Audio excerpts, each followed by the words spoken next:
ಇಸ್ಲಾಂಗೆ ಮತಾಂತರಗೊಳ್ಳುವಂತೆ ಕಿರುಕುಳ ನೀಡಿರುವಂತಹ ಆರೋಪದ ಹಿನ್ನೆಲೆಯಲ್ಲಿ ಸಹಪಾಠಿ ವಿದ್ಯಾರ್ಥಿ ವಿರುದ್ಧ ವೈದ್ಯ ವಿದ್ಯಾರ್ಥಿನಿ ಈಗ ದೂರು ಕೊಟ್ಟಿದೆ. ಉಡುಪಿಯ ಮಣಿಪಾಲದಲ್ಲಿ ವಿದ್ಯಾರ್ಥಿಯ ಬಂಧನ ಆಗಿದೆ. ಇಸ್ಲಾಂ ಧರ್ಮಕ್ಕೆ ಮತಾಂತರ ಆಗುವಂತೆ ಕಿರುಕುಳ ನೀಡಿದಂತಹ ಆರೋಪ ವಿದ್ಯಾರ್ಥಿನಿಯಿಂದಾಗಿದೆ. ಸಹಪಾಠಿ ವಿದ್ಯಾರ್ಥಿಯ ವಿರುದ್ಧ ಉಡುಪಿಯ ಮಣಿಪಾಲದಲ್ಲಿ ವಿದ್ಯಾರ್ಥಿಯ ಬಂಧನ ಆಗಿದೆ. ಈಗ ಡ್ಯಾನಿಶ್ ಮತ್ತು ಸಂತ್ರಸ್ತೆ ಒಂದೇ ಕಾಲೇಜಲ್ಲಿ ಓದ್ತಾ ಇತ್ತು. ಕ್ಯಾಂಪಸ್ನಲ್ಲಿ ಪರಿಚಯವಾಗಿ ಸಂತ್ರಸ್ತೆ ಜೊತೆ ಈತ ಗೆಳೆತನ ಮಾಡ್ತಾನೆ. ಆ ನಂತರದಲ್ಲಿ ಮತಾಂತರಕ್ಕೆ ಪ್ರಯತ್ನ ಪಡ್ತಾನೆ, ಕಿರುಕುಳ ನೀಡ್ತಾನೆ.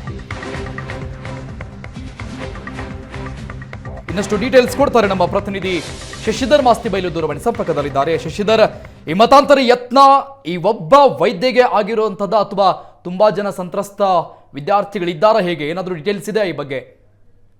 ಅಂದ್ರೆ ಸದ್ಯ ಓರ್ವ ವಿದ್ಯಾರ್ಥಿನಿ ದೂರನ್ನ ಕೊಟ್ಟಿದ್ದಾರೆ. ಇಬ್ರು ಕೂಡ ಉತ್ತರ ಭಾರತದವರು. ಆತ ದೆಹಲಿ ಮೂಲದವ ಮತ್ತು ಆಕೆ ರಾಜಸ್ಥಾನ ಮೂಲದವಳು ಅಂತ ಹೇಳುವಂತ ಮಾಹಿತಿ ಇರುವಂತದ್ದು. ಸದ್ಯ ಅವರು ಪರಿಚಯಸ್ಥರು, ಯಾಕಂದ್ರೆ ಒಂದೇ ಕಾಲೇಜಿನಲ್ಲಿ ಕಲಿಯುವಂತಹ ಸಂದರ್ಭ. ವೈದ್ಯಕೀಯ ಏನು MD ಮಾಡ್ತಾ ಇರ್ತಾರೆ, ಸ್ನಾತಕೋತ್ತರ ಪದವಿಯನ್ನು ಪಡಿತಾ ಇರ್ತಾರೆ. ಇಬ್ರು MBBS ಮಾಡಿ ವೈದ್ಯರು ಮತ್ತು MD ಮಾಡ್ತಾ ಇರುವಂತ ಸಂದರ್ಭ. ಸೊ ಪರಿಚಯ ಇದೆ, ಗೆಳೆತನ ಇದೆ. ಒಂದು ಹಂತದಲ್ಲಿ ಅವರೊಂದು ಪ್ರೀತಿಯಲ್ಲೂ ಕೂಡ ಇದ್ರು ಅನ್ನುವಂಥದ್ದು, ಒಂದು ರಿಲೇಶನ್ಶಿಪ್ ನಲ್ಲಿ ಇರ್ತಾರೆ. ಆದ್ರೆ ಕ್ರಮೇಣ ಏನಾಗುತ್ತೆ ಅಂದ್ರೆ ಆತ ಮತಾಂತರಕ್ಕೆ ಒತ್ತಾಯ ಮಾಡಿದ್ದಾನೆ ಅನ್ನುವಂಥದ್ದು ಈಕೆ ಸಂತ್ರಸ್ತೆ ಮಾಡ್ತಾ ಇರುವಂತ ಆರೋಪ. ಸದ್ಯ ಮೊಹಮ್ಮದ್ ಡ್ಯಾನಿಶ್ ಖಾನ್, ಆತ ಮೂಲತಃ ದೆಹಲಿಯವ ಅಂತ ಹೇಳಲಾಗ್ತಾ ಇದೆ. ಸದ್ಯ ಆತನನ್ನ ಮಹಿಳಾ ಠಾಣಾ ಪೊಲೀಸರು, ನಗರ ಮಹಿಳಾ ಠಾಣಾ ಪೊಲೀಸರು ವಶಕ್ಕೆ ಕೂಡ ತೆಗೆದುಕೊಂಡಿದ್ದಾರೆ.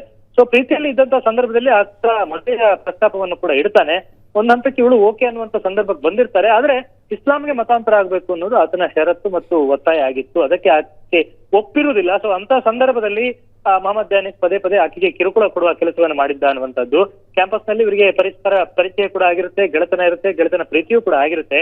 ಆದ್ರೆ ಜನವರಿ 22ರ ಸಂದರ್ಭದಲ್ಲಿ ಮಾತುಕತೆ ಮಾಡುವ ಸಂದರ್ಭದಲ್ಲಿ ಹಿಂದೂ ಧರ್ಮದ ಬಗ್ಗೆ ಮತ್ತು ರಾಮ ಮಂದಿರದ ಬಗ್ಗೆ ಆತ ಸದಭಿಪ್ರಾಯವನ್ನ ಹೊಂದಿಲ್ಲ. ಆ ರೀತಿಯ ಒಂದು ಅಭಿಪ್ರಾಯ ಅವಳಿಗೆ ಬರುತ್ತೆ. ಸೊ ಆ ನಂತರ ಆತನನ್ನ ಆಕೆ ದೂರ ಮಾಡ್ತಾಳೆ. ಆದ್ರೆ ಮಾರ್ಚ್ 11ರ ಸಂದರ್ಭದಲ್ಲಿ ಕೂಡ ಮತ್ತು ಮತ್ತೊಮ್ಮೆ ಅವರ ರೂಮ್ ನಲ್ಲಿ ಭೇಟಿಯಾದಂತ ಸಂದರ್ಭದಲ್ಲೂ ಕೂಡ ತನ್ನನ್ನ ಮತಾಂತರಕ್ಕೆ ಒತ್ತಾಯಿಸಿದ್ದ ಅನ್ನುವಂತ ದೂರಿನಲ್ಲಿ ಆಕೆ ಆ ವಿವರವನ್ನ ತಿಳಿಸಿದ್ದಾರೆ. ಮತ್ತು ಅದಕ್ಕೆ ನಾನು ನಿರಾಕರಿಸಿದಾಗ ತನ್ನ ಮೇಲೆ ಹಲ್ಲೆ ಕೂಡ ಮಾಡಿದ್ದಾನೆ, ಕೂದಲನ್ನು ಎಳೆದಾಡಿದ್ದಾನೆ, ತನ್ನ ದೇಹದ ಖಾಸಗಿ ಭಾಗವನ್ನು ಮುಟ್ಟಿ ಲೈಂಗಿಕತೆಗೆ ಬೇಡಿಕೆ ಇಟ್ಟಿದ್ದ ಅನ್ನುವಂತ ಆರೋಪಗಳನ್ನ ಸದ್ಯ ಮಾಡಿರುವಂತಹದ್ದು.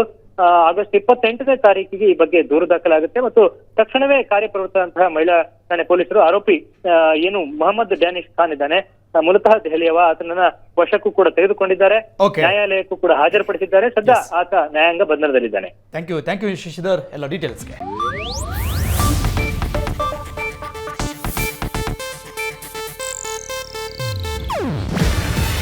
ಇದು ಏಷ್ಯಾನೆಟ್ ನ್ಯೂಸ್ ನೆಟ್ವರ್ಕ್ ಪ್ರಸ್ತುತಿ.